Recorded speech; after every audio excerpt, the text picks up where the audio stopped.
पाकिस्तान, और फिर घूम फिर के वापस अब फिर मैं न्यूजीलैंड चला गया। अच्छा, न्यूजीलैंड आप किस बेस पे गए थे, स्टडी पे कि? नहीं, न्यूजीलैंड में शुरू में तो मैं वर्क वीज़े पे गया था, लेकिन अब मैं वहाँ का वो परमानेंट रेजिडेंसी में। वाह, वीज़ा शीज़ा स्पॉन्सर कर सकते हैं कि नहीं? कि अगर पीएचडी के लिए न्यूजीलैंड जा रहे हैं तो बहुत बड़े उसमें अच्छे ऑप्शंस हैं। आई थिंक मेरा ख्याल है one of the best and favourite destination for PhD is New Zealand. तरह मैं पहले साउथ अफ्रीका में था, मेरे पास वहाँ की परमानेंट रेजिडेंसी थी, ठीक है। तो उसके अंदर क्या होता है कि बेसिकली आप वोट नहीं डाल सकते ना, आपको पूरे राइट नहीं दिए जाते। हाँ। लेकिन न्यूजीलैंड के अंदर ये अच्छी बात है, अगर आपको वहाँ की रेजिडेंसी मिल जाती है तो आप बिल्कुल कीवी की तरह होकर वहाँ पर काम कर सकते हैं, बिल्कुल। आप सिर्फ आप डिफेंस नहीं ज्वाइन कर सकते, आप वोट भी डाल सकते हैं, कुछ भी कर सकते हैं। अस्सलाम वालेकुम, welcome back to another video. तो मेरे साथ आज एक भाई मौजूद हैं, ये असल में न्यूजीलैंड से आए हैं, लेकिन आज से कुछ साल पहले, तकरीबन 15 साल पहले, हाँ 15 साल पहले ये मलेशिया पढ़ के गए हैं। तो इसके अलावा इन्होंने आधी दुनिया भी घूमी हुई है। तो आज हम इनसे बात करेंगे और इनके एक्सपीरियंस से कुछ फ़ायदा उठाने की कोशिश करेंगे। तो जी अच्छा, पहले बताएं, अपना नाम बता दें ज़रा। जी अस्सलाम वालेकुम, कैसे हैं आप? ठीक है, मेरा नाम मोहम्मद बाबर है, ठीक है। और बेसिकली अभी तो मैं मलेशिया कुछ वर्कशॉप अटेंड करने आया हूँ और एक वीक हो गया है, सो 3 दिन और हैं, उसके बाद वापस चले जाना। अच्छा, मलेशिया में जब लास्ट टाइम आप पढ़ने आए थे तो क्या पढ़ने आए थे और कैसा रहा एक्सपीरियंस? मैं मलेशिया आया था 2006 के अंदर ना, 2006 में आया था। मैंने पाकिस्तान से इंटरमीडिएट किया था, FSC, और उसके बाद यहाँ पे मैंने एक डिप्लोमा किया था, डिप्लोमा इन मैकेनिकल इंजीनियरिंग। तो तकरीबन 2.5 साल का था। तो उसके बाद मैंने प्लान बनाया कि यहाँ पे इंटर्नशिप की जाए, लेकिन मैं इंटर्नशिप के लिए मिली नहीं क्योंकि वो हर जगह लोकल को प्रायोरिटी देते थे। हाँ। तो फिर मैं छोड़ दिया यहाँ से फिर मैं साउथ अफ्रीका चला गया, ठीक। फिर वहाँ पे तकरीबन मैं 7 साल रहा हूँ और वहीं पे फिर मैंने बाकी अपनी जो स्टडी है वो कंप्लीट की। ठीक है, और साउथ अफ्रीका रहा हूँ और उसके बाद फिर कुछ अरसे के लिए, थोड़ा सा अरसे के लिए बेल्जियम गया हूँ, फिर वहाँ पे दुबई, और उसके बाद फिर पाकिस्तान, और फिर घूम फिर के वापस अब फिर मैं न्यूजीलैंड चला गया। अच्छा, न्यूजीलैंड आप किस बेस पे गए थे, स्टडी पे कि? नहीं, न्यूजीलैंड में शुरू में तो मैं वर्क वीज़े पे गया था, लेकिन अब मैं वहाँ का वो परमानेंट रेजिडेंसी में। वाह, वीज़ा शीज़ा स्पॉन्सर कर सकते हैं कि नहीं? मज़ाक है। अच्छा, तो आप इतने मुल्क घूमे, ठीक है, आपको बेस्ट कंट्री कौन सा लगा? नहीं, हर कंट्री की अपना अलग वो है, अलग इन्वायरमेंट है। फ़र्ज़ करें अगर आप टूरिस्ट डेस्टिनेशन के लिए, जिस तरह अगर मलेशिया आते हैं, बहुत अच्छी डेस्टिनेशन है। लेकिन अगर आप चाहते हैं कि हर किसी का अपना प्लान होता है ना कि किसी ने कहाँ पे जाके सेटल होना है, तो सेटल होने के लिए मलेशिया, तो ये मेरे लिए, मेरी सोच से थोड़ा सा बाहर है मलेशिया। एक मैंने आगे भी हम बात कर रहे थे, मैं कह रहा हूँ ये कॉम्प्लिकेटेड कंट्री है, अच्छा है लेकिन कॉम्प्लिकेटेड है, तो इसको समझना बहुत ज़रूरी है। तो इसको आप ना तो यूरोप के साथ कंपेयर कर सकते हैं, ना किसी आप मिडल ईस्ट के साथ कंपेयर कर सकते हैं। इसके अलग से कानून है और इसके जो कानून है ना वो इस कंट्री कॉम्प्लिकेटेड कर देते हैं, वीज़ा प्रोसेस वगैरह वगैरह। तो उस वजह से बंदा तंग आ जाता है जब तक जिसको समझ ना आए। ऐसे ही है? जी बिल्कुल ऐसे ही है।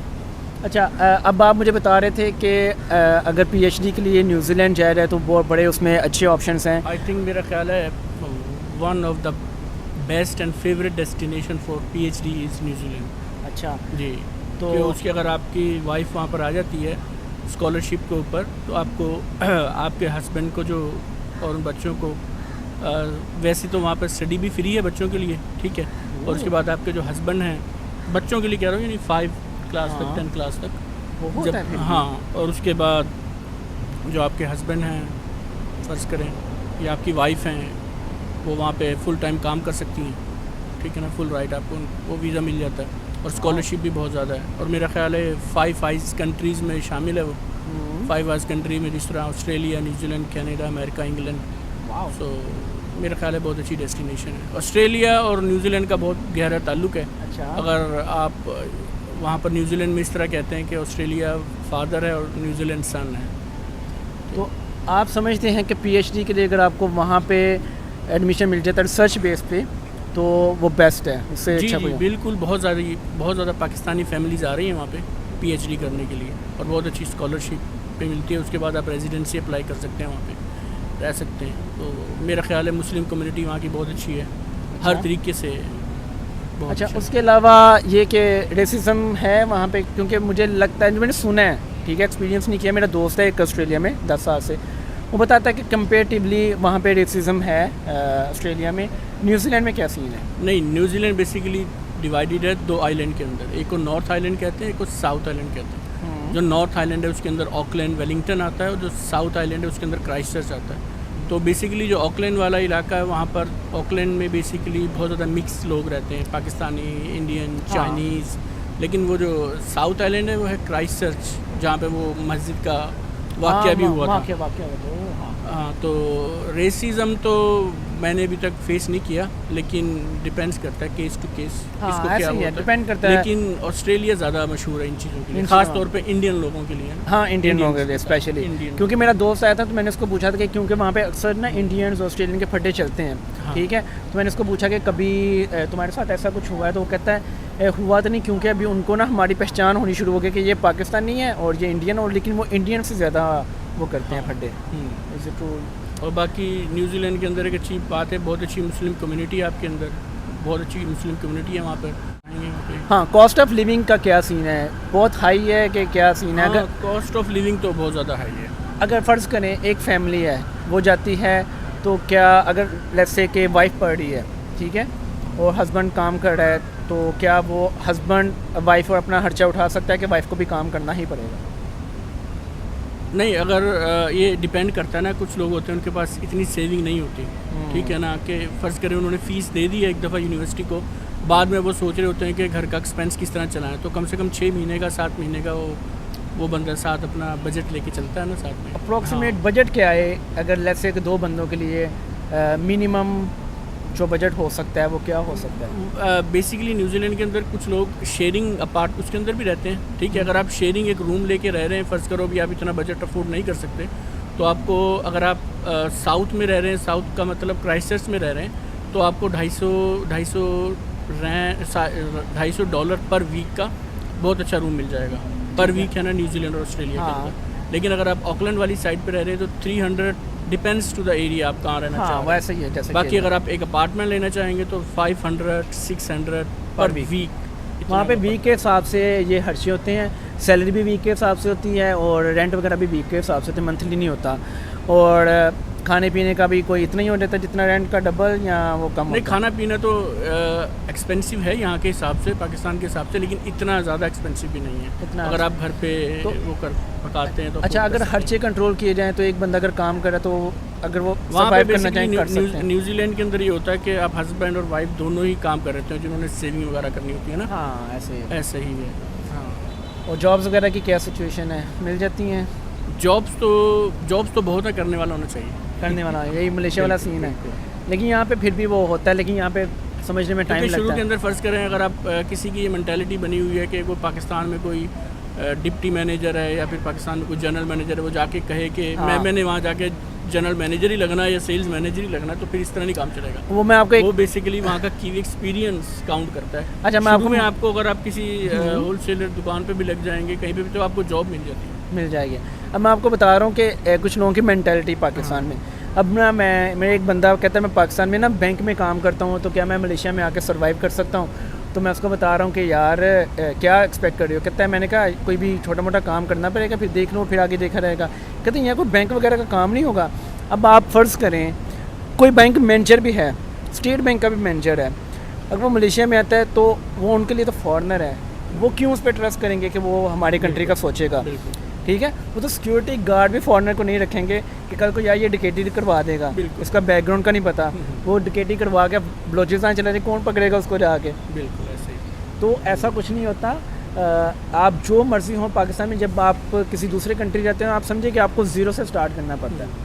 और यही वजह है कि मैं जब भी कभी मुझे कोई पूछता है कि कहीं दूसरी जगह जाने का सोचा नहीं, तो मैं कहता हूँ यार मैं ज़ीरो से स्टार्ट करना नहीं चाहता, इतना मैं ना हार्ड वर्कर हूँ नहीं।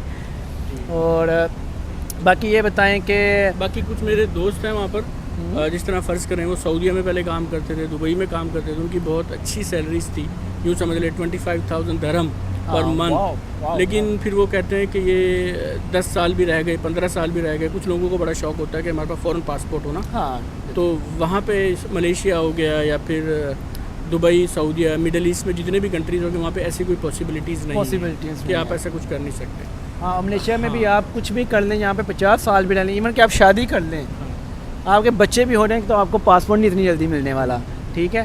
तो ये चीज़ें भी अभी तो ये कि सेकंड पासपोर्ट की ख्वाहिश तो अभी हर दूसरे पाकिस्तानी की है कि जी जो भी है जितने मर्ज़ी हम सेट हैं, एक सेकंड ऑप्शन होना चाहिए, जी। ऐसे ही है। हाँ। और सोचते हैं उसके बारे में। अभी हाँ। मलेशिया 2000 लेकिन वहाँ पे न्यूजीलैंड की एक अच्छी बात ये भी है कि दूसरे कंट्रीज़ की परमानेंट रेजिडेंसी, फ़र्ज़ करें दूसरे कंट्री की परमानेंट रेजिडेंसी, जिस तरह मैं पहले साउथ अफ्रीका में था, मेरे पास वहाँ की परमानेंट रेजिडेंसी थी, ठीक है। तो उसके अंदर क्या होता है कि बेसिकली आप वोट नहीं डाल सकते ना, आपको पूरे राइट नहीं दिए जाते। हाँ। लेकिन न्यूजीलैंड के अंदर ये अच्छी बात है, अगर आपको वहाँ की रेजिडेंसी मिल जाती है तो आप बिल्कुल कीवी की तरह होकर वहाँ पर काम कर सकते हैं, वाह। बिल्कुल। आप सिर्फ आप डिफेंस नहीं ज्वाइन कर सकते, आप वोट भी डाल सकते हैं, कुछ भी कर सकते हैं। यार ये देखो कितनी मज़े की बात है। और आपको कितनी देर ये न्यूजीलैंड में एक चीज़ मेरे माइंड में आ गई है, और मुझे अभी 4 साल हो गए। 4 साल में आपको रेजिडेंसी मिल गई है, हाँ, ठीक है। चलो जो भी, अब मैं अपनी पाकिस्तानी की 2 नंबरी दिखा रहा हूँ कि अफ़गानिस्तान में जंग हुई, अफ़गानी लोगों को हमने पनाह दी, 30-30 साल रहे, और अब हम यहाँ पे बैठ के ना किसी दूसरे मुल्क में, हमारे जैसे बहुत से लोग मैंने देखा है यहाँ से बैठ और निकालो निकालो अफ़गानियों को, ठीक है। ये कौन, वो भाई जो बच्चा वहाँ पे पला बड़ा खेला, उसके लिए तो पाकिस्तान ही उसका कंट्री है। और कहते हैं कि जी वो फिर भी अफ़गानिस्तान को सपोर्ट करते हैं, ये करते हैं, अफ़गानिस्तान के झंडे रखते हैं। हम मलेशिया में, मुझे 9 साल हो गए हैं, आपके दिल में पाकिस्तान ज़्यादा है कि न्यूजीलैंड ज़्यादा है? डेफिनेटली ज़्यादा। आपकी रूट्स, तो अगर वो अपने अफ़गानिस्तान से फिर भी प्यार करते हैं तो I think it's should be okay, ठीक है ना। मैं लास्ट टाइम पाकिस्तान गया था, मैं एक सैड वाक़या शेयर करता हूँ। वहाँ पे एक बच्चा ना, वो हमारी मार्केट में दुकान है, तो वहाँ पे आके ना वो गत्ता उठा रहा था, छोटा सा बच्चा था, तो मैं उसके हाथ देख रहा हूँ कि उसके हाथों में ना एलर्जी हुई है। तो मैं उससे बात करने की कोशिश की कि मैं इसको ना कुछ ले के दूँ या इसको मैं ज़रा ना देखूँ। तो वो वही में बात कर रहे, तो ऐसे ना मेरा दोस्त था मेरे साथ, तो मेरे मुंह से बस निकला है वीडियो, तो उसको लगा कि शायद अभी ये मेरी वीडियो बनाएंगे, वो पुलिस आ रही है, कि वो बच्चा डर के ऐसे भागा ना। और मुझे वो इतना अफसोस हुआ कि यार देखो उसके दिल में, छोटे से बच्चा वो चल रहा है, वो उसको कितना डर रहा है इस चीज़ का।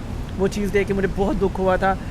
यहाँ मलेशिया का कहते हैं 10,000 रिंगिट में मुझे वीज़ा मिले और 5 साल बाद मुझे PR मिले, या यहाँ से मुझे 1 साल पढ़ने के बाद ऑस्ट्रेलिया जाना चाहिए, और जाऊँ भी मैं ये कि यहीं से कमा के यहीं पे खर्चा भी पूरा करूँ और आगे ऑस्ट्रेलिया की फ़ीस भी निकालूँ। मुझे इस तरह का तरीका बताएं। मैं कंसल्टेंसी कर रहा हूँ, मैं ऐसे क्वेश्चन सुनता हूँ रोज़ाना, और फिर मुझे हंसी भी आती है और मुझे दुख भी होता है कि यार एनीवे। आपको अभी 2008 के बाद आप 15 में वापस आए हैं, और नहीं 15 साल बाद मलेशिया वापस आए हैं, क्या डिफरेंस नज़र आया? ना, यहाँ का इंफ्रास्ट्रक्चर तो पहले भी बहुत अच्छा था, अब ज़्यादा डेवलप हो गया। ठीक है, लगा है जी, अच्छा लगा, ठीक वापस है, आना बहुत फिर अच्छा। घूमने?